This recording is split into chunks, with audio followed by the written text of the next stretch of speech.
I'm Laura from Fortitude magazine, and we are sitting down with a lovely night. How are you feeling? Good. It's nice to see you again. Oh.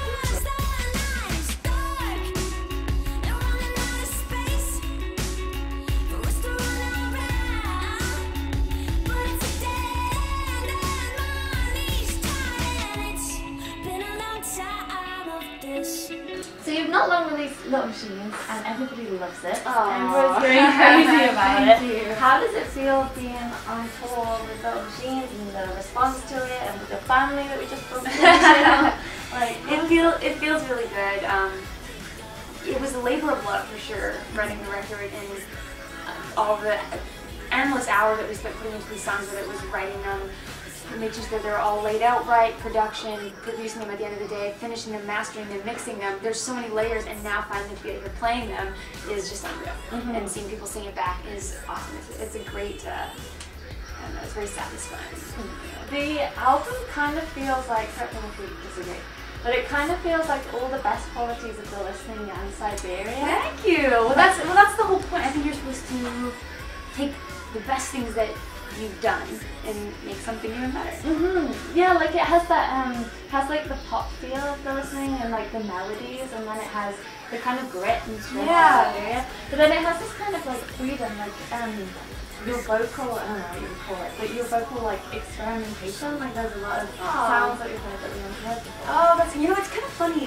With this album, I kind of let myself sing the way that I naturally sing. In previous years, I never wanted to express my vocals the way that I grew up singing, because I grew up singing to the divas. Like, I grew up singing to Celine Dion and Barbra Streisand and Mariah Carey, and when I got into a metal band for starters, I threw all that away. And then when I really brought it back to pop, but in a way that it was like, it's about the music, it's about the qualities of the production and the ideas, it's not about the vocals. So I'm going to hold my voice to a small register and keep it pretty minimal.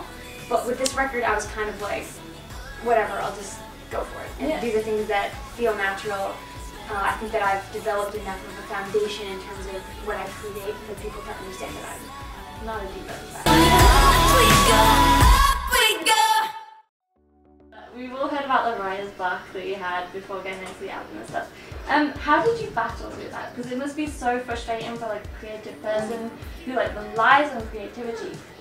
How did you battle through that? And was it like a fight? Did you fight it? It was. It was a fight, you know? Like, it felt like a total battle. But I did little things along the way that helped free myself up. I knew what the problem was, and it's that I let well, there's two things. I let myself go too long without writing, and writing is a muscle. You gotta keep practicing.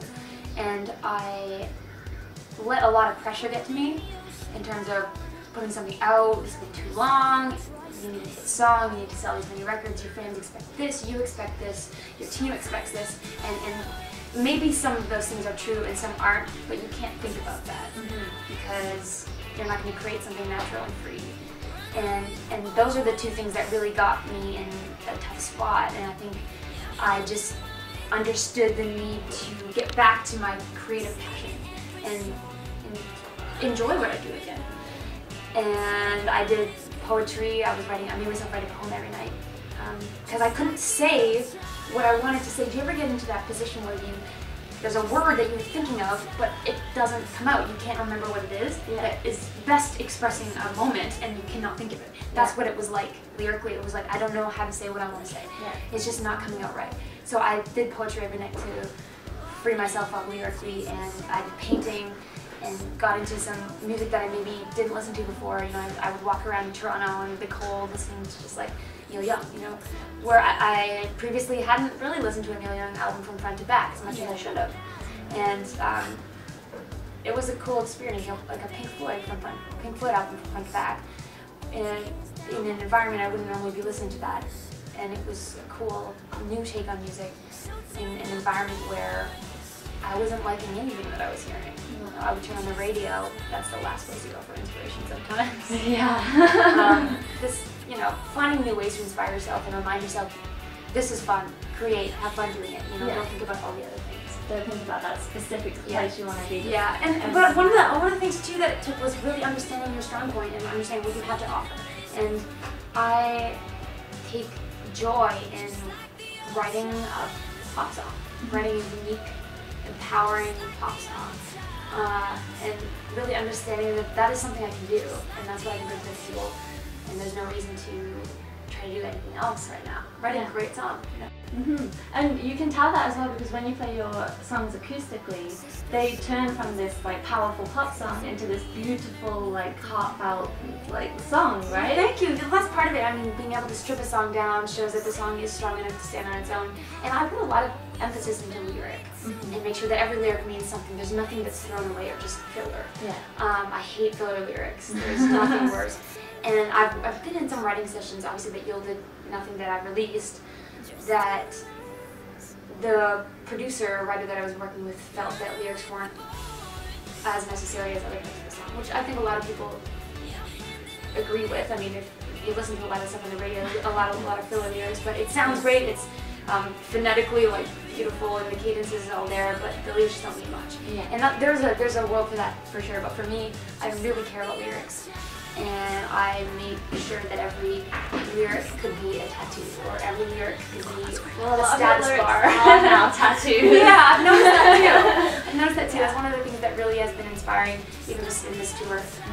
The past 2 months where Little Missions has been out, a lot of people have been getting lyrics from Up We Go and that kind of thing, and it's special for sure. Oh, that's brilliant. I actually wanted to talk about Up We Go because coming out of that whole battle against writer's block and all that stuff, Up We Go is such a powerful song. And I heard, I think in an interview a little while ago, you said you were sitting in your bath or something, and that's where the verses came from. Yeah, that song, it took a long time to get that song finished, and when it was done, it wasn't anything to write home about as much as I wanted it to be, considering how much time I spent working on it. So I think after we had finished it, it kind of freed me up to go back and revisit it with a new perspective, and now I was sitting in the bath, and the verses hit me the way that they are now. The way they were before there's a lot more in them, and it came to me that simplicity is sometimes more powerful than a lot of things to say. Yeah. And that verse made the song so much stronger, and it was great because obviously that's the first song we heard from it, right? For the whole album came out. Yeah. And just that like powerful, it was like whoa, she's not even she's like back with a vengeance. Yeah, learning how to use what I learned on tour and just the power of vocals and the power of energy when you're singing. I remember showing that to Maury, my drummer, for the first time. Like, I don't know, I wrote this song, what do you think? He's like, wow, your voice, never heard you like sing like that on record, you know? Yeah. So it was cool. It's kind of cathartic. Like if I have a bad day and I'm like really down in the dumps and I walk in and I just stick in like Up We Go. Right, and I'm like, that's what so it's much supposed better to do. now. That's what it's supposed to do. It's supposed to be an anthem for those moments you feel like things have to get better. Yeah. Because they do, and I do believe that nothing stays down forever. Yeah. But life is full of ups and downs, and everybody's going to be down at one point or another. Well, Little Machines is actually a really good escape because the whole album, I was talking to people about this earlier, and the whole album is like an escape out of everything. Like especially especially opening with Portal. It's kind of like a dreamscape. It's like takes you away, and it's a portal. Yeah, it's a portal. That's awesome. What can you tell us a little bit more about Portal? Because I know it came originally from not a poem, but the one chord, right? But what does it really mean? Because I keep listening to it and I can't like grasp it. Or is it secret? Well, I mean, I never like to explain to a T exactly what the song is about, especially when it's written so vaguely. But yeah, it actually did start out as a poem. And it was one of the poems that I wrote in those nights when I was writing poems every night. Yeah. And in the moment, it's just like verbal diarrhea per se. You're just saying what's on your heart. And I think it's a song of searching in a time when everything seems a little confusing. And it's about writing music and, you know, imagining sequences. You're picturing a song laid out in front of you, playing back visions by stereo air and fragmenting emissions. So it's trying to, the way I look at writing music, and sometimes that's what makes it so fleeting, is that you're pulling ideas out of the air. You pick a thing here, you pick a thing here, and you're trying to make sense of it and trying to make something cohesive and beautiful out of nothing. of chaos, of everything that's around you all the time. And it got to the point where that was confusing for me. And it's kind of about that, just take me to this place where there isn't this craziness, that there is this peace, where everything is worth something and life is beautiful and simple. But that's not the way life is. No. That's in another dimension.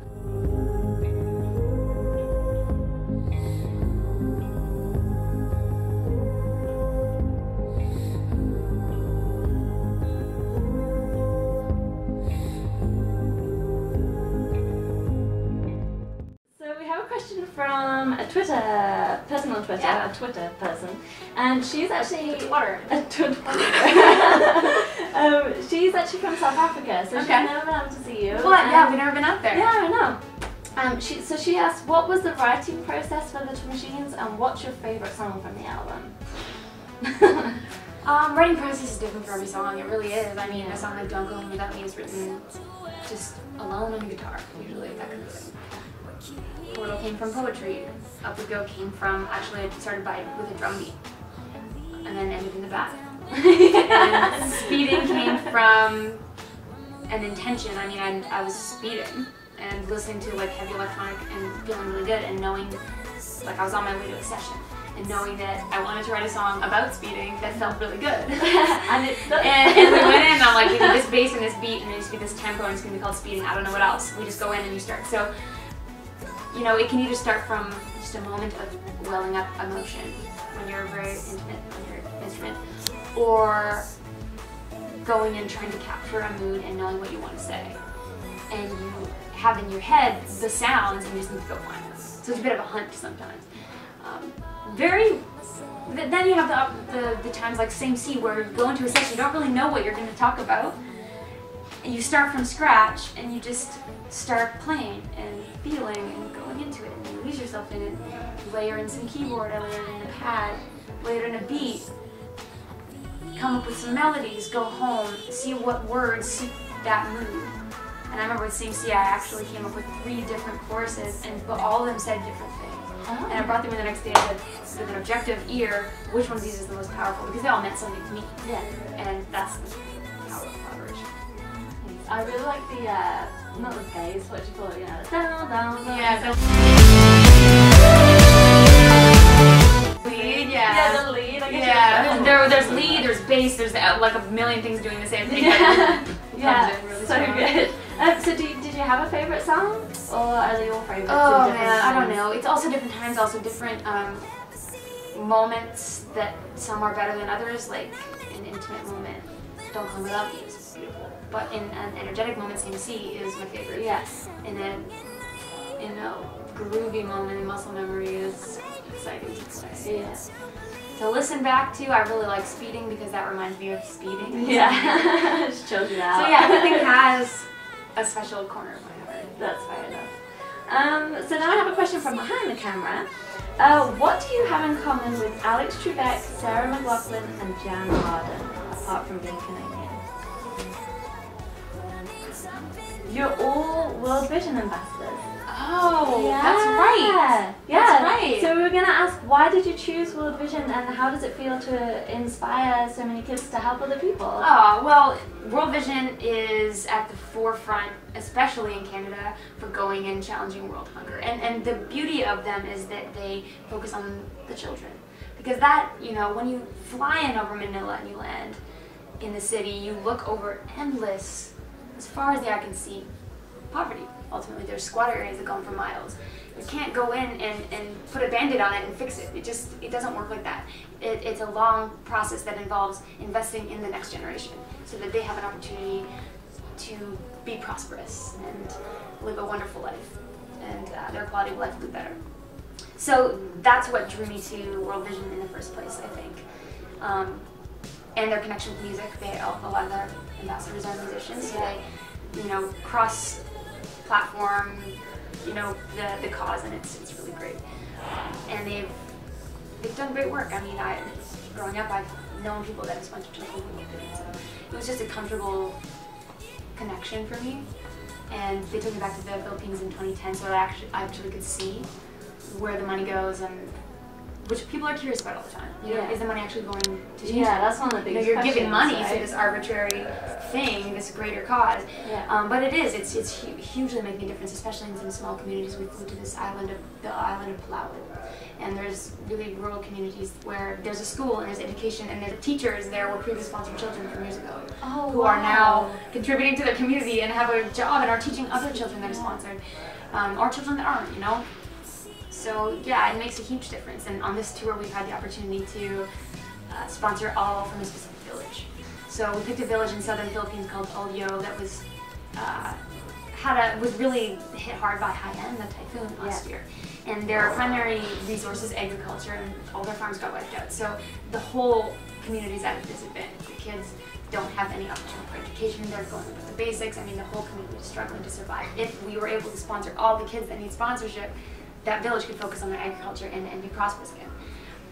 So that's what we're doing. And we've almost sponsored every kid that needs sponsorship over the course of this tour. That's in that village. brilliant. Yeah. And it's here today? And it's here today, it's too. Here today? Yeah, they're awesome. at all the Canadian dates. And then I'm going to go back next year and watch and see some of the progress that's happened in that village.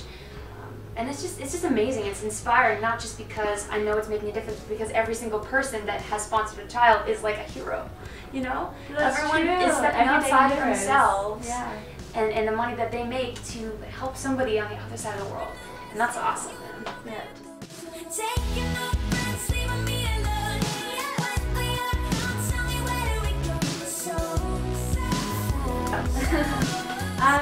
Two more questions.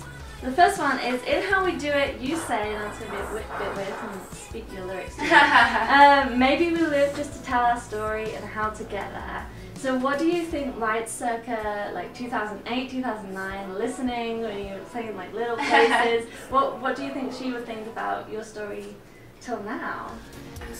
I think that I would not have, it's kind of funny, I think about what I would tell myself back then, or if it turned out the way that I hoped, or if it didn't turn out the way I hoped, and it's neither, you know? It's so different.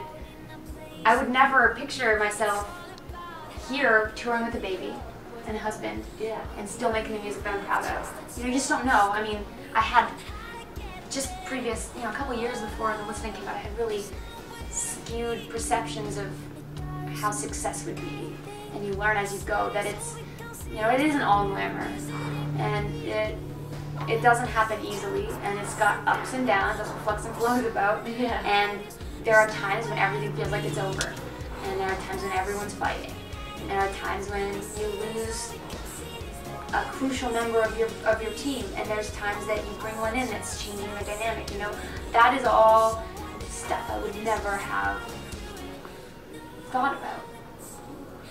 The things that we've dealt with are so intense and gratifying at the same time, and make you better as a person, but you think that they're impossible to face in the moment. And I don't know, if it were me circa 2008, I had no idea what was going on. I had no idea. I was just like, I'm writing music. Yeah. But it's amazing. The journey, it's just like, it's like a movie, you know. There's with this never-ending story.